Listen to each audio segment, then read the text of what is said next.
41, malgré les bombardements qui se poursuivent autour de Kiev et qui ont encore tué 12 personnes hier, malgré les images de civils tués qui nous parviennent chaque jour, la capitale ukrainienne tente de revivre. La preuve, certains restaurants et magasins lèvent le rideau.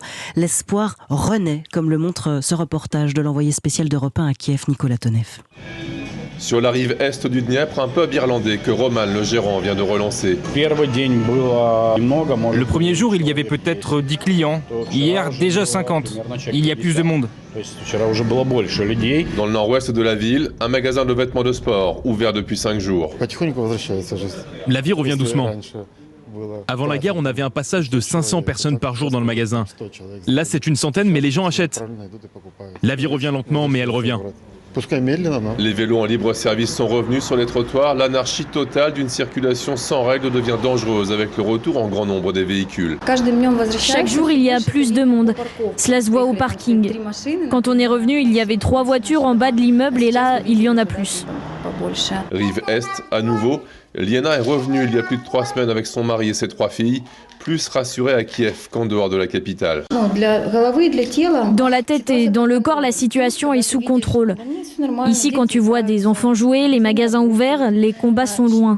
Ici, je comprends ce qui se passe. Loin de la ville, j'avais plus de mal, car du coup, je ne voyais que les images terribles que l'on montre. Et puis, il y a le travail, c'est aussi pour ça que je suis revenue. À la sortie ouest de Kiev, Sviatishino et sa pimpante ville nouvelle. Vitali et Yevgenia sont de retour également avec leurs 2 fils. Pour eux, c'est l'exil intérieur qui devenait insupportable. Au début, tu squattes chez une personne quelques jours, puis cela devient 2 semaines avec les enfants. On a compris que cela ne pouvait pas continuer et on est simplement revenu quelques jours à la maison. Pour finalement y rester, les passants déambulent à nouveau en nombre dans les parcs. De rares alertes anti-aériennes retentissent encore, mais chaque jour de nouveaux magasins ouvrent dans un décor de checkpoint et d'hommes en armes qui semblent presque de trop. À Kiev, Nicolas Tonev, Europe 1.